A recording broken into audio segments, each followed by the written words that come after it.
Hi, and welcome to Better Utah Broadcast. Apologies if you were just watching us check our mics. So it's a different environment. As you can tell, we are up on the Capitol. And we just came out of Senate floor time where they were debating this Medicaid expansion repeal and replace bill. So work with us as we chat about this real quick. So, of course, we have Stacy Stanford, who is with us from Utah Health Policy Project. Yes, thank you. Hi. And Stacy has been working on healthcare issues and Medicaid expansion for years. So she is our local expert.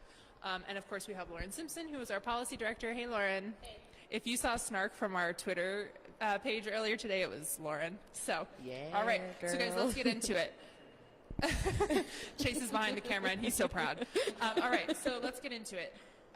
Apparently, it's only day 3 of the session, so things have been going fast. What? So, on Monday, the first day of the session, we had a rally which Stacy put together. So, if you were there, say thank you, Stacy. And then yesterday, SB 96 was heard in committee, and it passed out of committee, and today it was heard on the floor. So, Stacy, can you kind of give us a rundown of what happened yesterday and what happened today? And Lauren, of course, feel free to jump in. Okay, so yesterday they packed the room. Supporters came out in favor of keeping Proposition 3 as is. There was a huge line of people signed up to testify. Yet, of course, only 5 people for and 5 people against were actually allowed to speak. And so, in trying to prove that they're not silencing the will of the voters and the voice of the voters, they didn't do a good job of that yesterday. And then they substituted out the bill that we've had for only a couple days. They subbed it out with a replacement that changed a whole lot of things and gave them just minutes notice before they voted on it. So I didn't get a chance to look at it sitting in the room. I mean, it moved very, very quickly. And then after that, they decided to pass on Senator Anderegg's version of the full repeal. Mm-hmm. So they had like kind of 2 on the table, the modifications repeal bill and then the full repeal. Mm-hmm. They passed on the full repeal. And so now we're really focused on the Christensen repeal bill, and that was just heard today. Yeah, and that's SB 96. And I will say that the room was too crowded for me to get into the committee hearing. Lauren was in there, but I was in the overflow room, and I think that we had a little bit more room to come together as a group and just go, oh, are you kidding me? And so there were some groans and some eye rolls. Yeah. Well, I'd like to note, too, that they ended an hour early. So they allowed only 5 comments on each side because they probably only had 5 people on their side. And so they allowed 5 of us to speak, and we could have gone on for an hour. They ended an hour early. Sure. So. And it was fun that Sutherland Institute got to have their own special comment up at the end. They were specifically called up to speak to the bill. They were brought up as an expert, but as the health policy expert organization in Utah, we were only given a voice as a public comment and was only lucky to be able to speak because I was in the front. So. Right. So, Lauren, can you tell us, master Twitter keys person, will you tell us what happened today on the floor? Yeah. So today the Senate voted on Christensen's bill, and there were a lot of concerns brought up by Luz Escamilla and Jamie Iwamoto and some other Democrats that the fiscal bill for this bill that they just voted on is still not available. And so the compromise was Christensen said, okay, we'll just move it to the 3rd reading calendar. So for those of you who are unfamiliar with Senate procedure, for a bill to pass the House, it only needs to be voted on once, but to pass the Senate, it needs to be voted on twice. So they voted on it once, it's still not out of the Senate, so there will be another vote, probably very soon in the future, to move this bill out of the Senate. Yes, so there is still time. This bill has not passed the Senate yet, so call your senators. So something interesting, full Medicaid expansion passed in 17 of Utah's Senate districts. That's a majority. 59% of the Senate districts, 59% of Senate districts it passed. So here are all the senators who voted against their constituents. So here are all the Senate districts who voted for Prop 3, and today their representative senators voted against it. Senator Harper's district, Senator Cullimore's district, Senator Thatcher's district, Senator Bramble, Senator Milner, Senator Christensen, Senate President Adams, Senator Hilliard, Senator Winterton, who ran the committee meeting yesterday, and Senator Hinkins. So if you don't know who your senator is, go to le.utah.gov. You can Google it really easy. It's not hard to find. And if you want to be low-key annoyed, go listen to, oh, dang, what's the senator's name who ran the committee hearing yesterday? Winterton. Listen to him try and pronounce Senator Iwamoto's and Escamilla's name. It was rough. Yeah. Like, never once was it correct. And I'll say, I feel a little conflicted making this argument. Like, here's where it passed, because the way that we count votes in Utah is not by Senate districts that passed. It passed the state, period. All state officials, if they're doing their job, should be upholding this law because it passed the state. That's how we count votes in Utah. Good point. Good point. Yesterday, somebody, I don't remember who it was, made the argument, well, what about the people who didn't vote for it? And we don't make policy based on the people that don't win. If like, we did, I'm sorry. Like, that's not the way we make policy. And 53%, you know, they were saying, well, it's only 53%. They pass laws up here all the time with 50% plus one vote, not even 51%. So that's a really weak argument. You know, I'm sorry. I know there are people out there that don't support it, but the Prop 3 passed. It won. Yeah, now is not the time to be arguing the semantics of whether or not our system works. Like, you don't get to do that when you lose something. And I'm sorry, even if, like, it passed, like, that's the argument, the will of the people, but beyond that, Proposition 3 is a better law. Yeah. Like, I mean, I'm sure we'll get into the weeds a little bit, but it's a better Medicaid expansion. It doesn't rely on complicated waivers. It doesn't, it's simple, it's straightforward, it's paid for. No red tape. For the most part, you know, for at least 2 years, it's fully paid for. We can talk about funding. Like, it's a better law. So, yes, it won, but it's better anyway. We took it out of their hands. You know, the people of Utah made it easy for the legislature. I don't know why they're making it so difficult. So let's get into the weeds. This is a perfect time. So let's talk about some of the that we're hearing, right? So, what are some of the things that we're hearing from senators who are talking about this bill, Medicaid expansion, and what are the obvious responses? Okay, so one thing that they changed yesterday is they put in what they're calling a bridge plan. So this would expand Medicaid up to 100% of the poverty line, but we wouldn't get what we call the enhanced federal match. So what that means is that Utah would pay 3 times more to cover fewer people.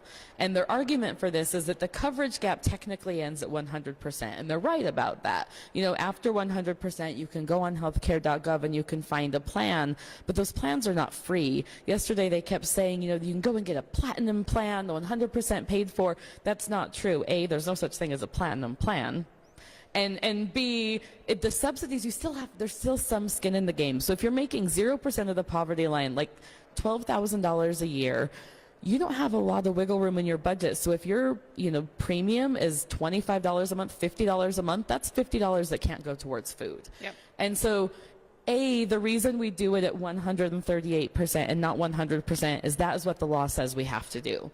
Otherwise, we have to request waivers and pay more, and it's way more complicated. So it's easier. We follow the law. And B, up to 138%, those people are still really struggling. And so if we can help them out and have a little bit more money for groceries or for rent, I'm willing to pay an extra penny on my movie ticket for that. Right. And what is 138% of the poverty level? Sorry, that's getting a little wonky. So 138% of the poverty line is $17,000 a year.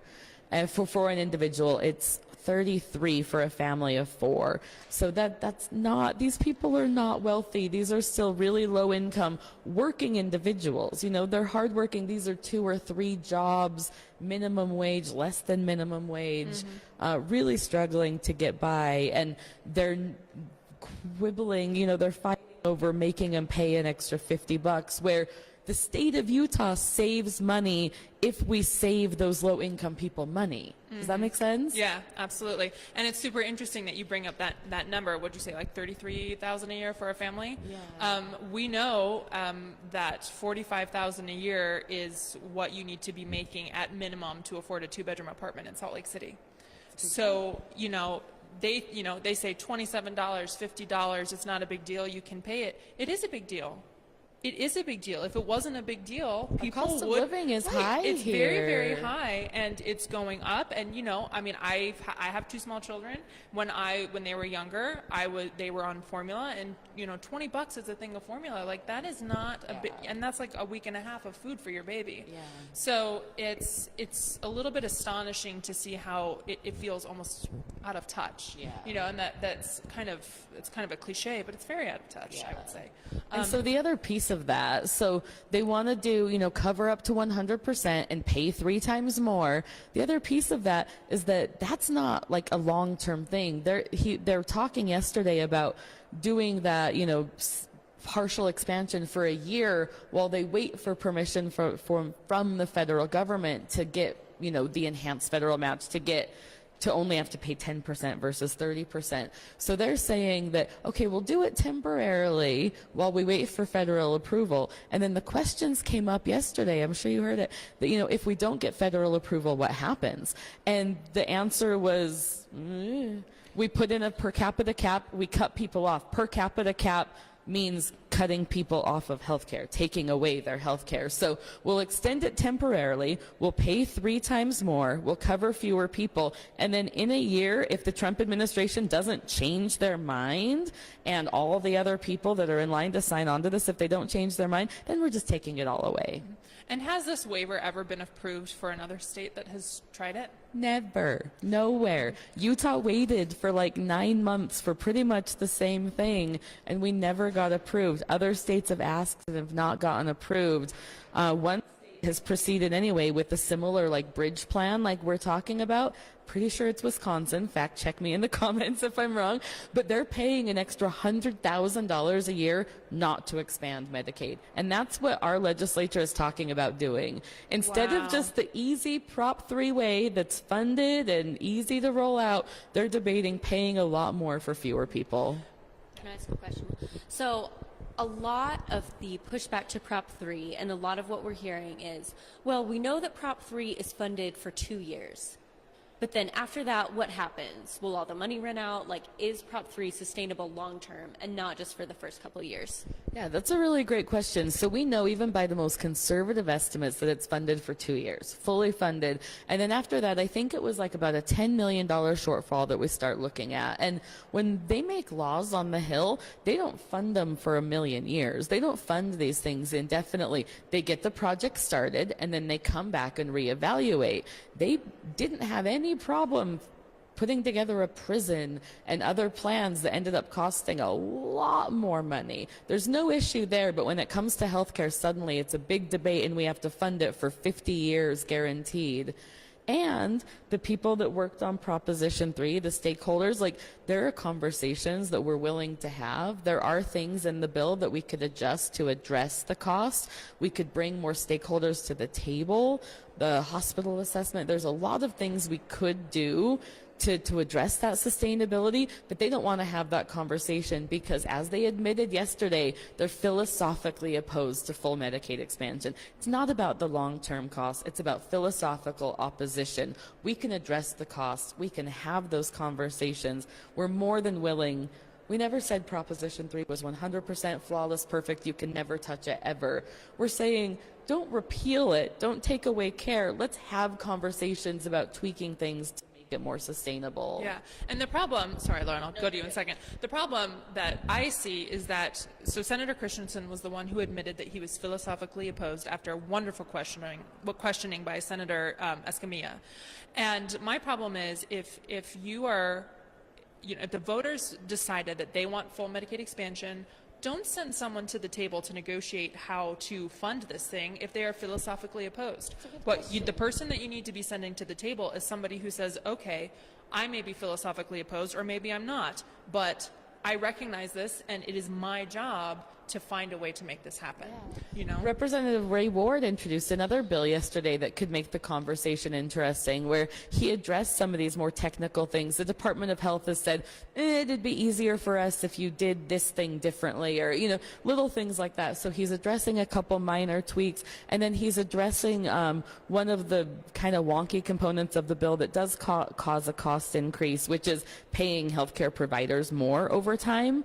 And so he said, you know, okay, well, then let's talk about how much we increase those provider payment rates. Let's talk about some of these tweaks without adding a cap, without reducing care. So that's going to make the conversation a little bit more interesting. that's a good faith conversation. Yeah. And that's where we need to start. Do you want to talk about Senator Luz Escamilla today also on the Senate floor and what she said? So, and before we jump into that, I just want to harp one more time on what you said. So the governor's office has projected, after 2 years, a possible $10 million shortfall.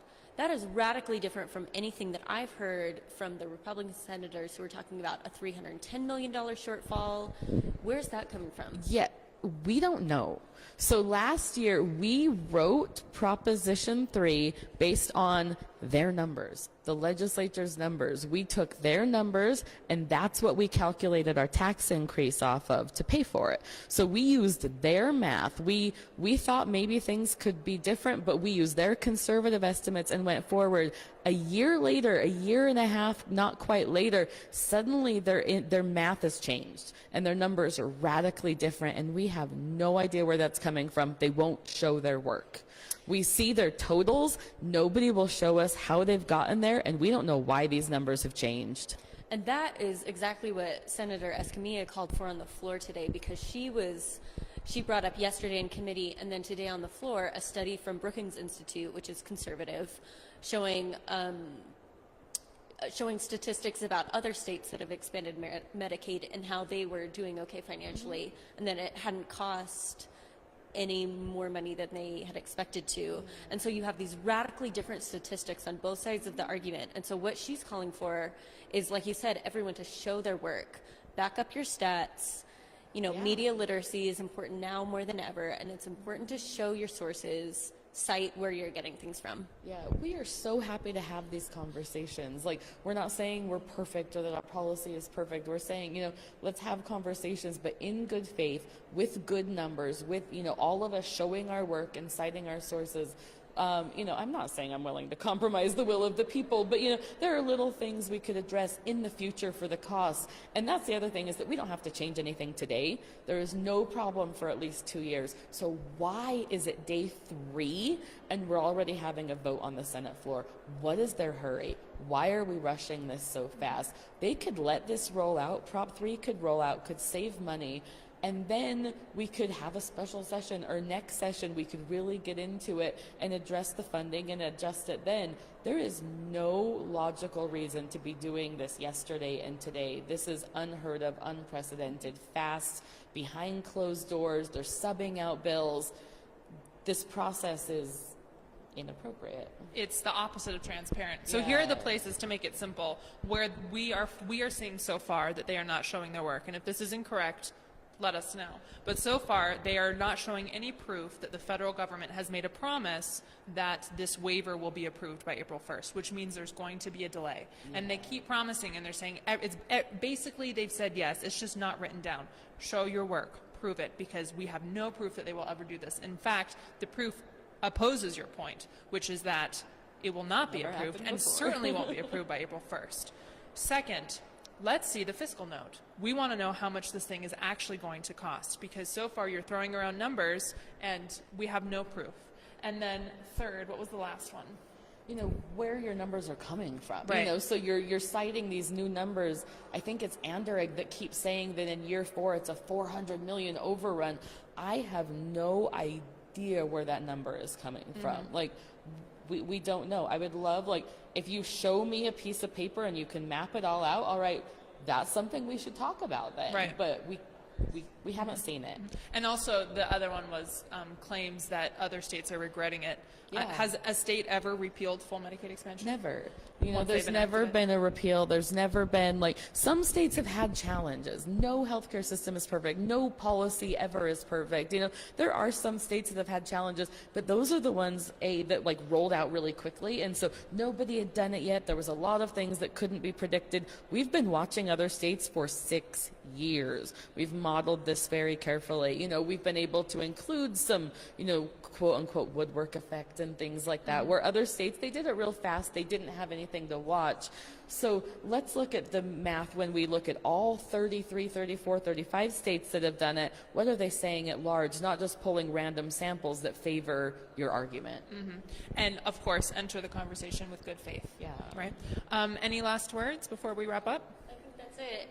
Contact your senators and contact your representatives, because this is going to go to the House. It's going to move to the House quickly, probably. So, yeah, I mean, ABU, I'm sure you guys can post phone numbers. You know, we'll post a link to, you know, I put out an action alert this morning. If you're not on UHPP's mailing list, let me know and I'll add you, or I can post the link to the action alert we put out on our Facebook page. Yeah, call your senators. But, you know, start calling your House members, too. So especially those where their district voted yes, and we can have ABU, and then we've also posted the breakdown of who those people are. So you guys can share that as well. Thank you. All right, Lauren, thank you. Stacy, thank you. Thank you. Stay tuned, guys. This thing is going to go fast and furious. Bye-bye.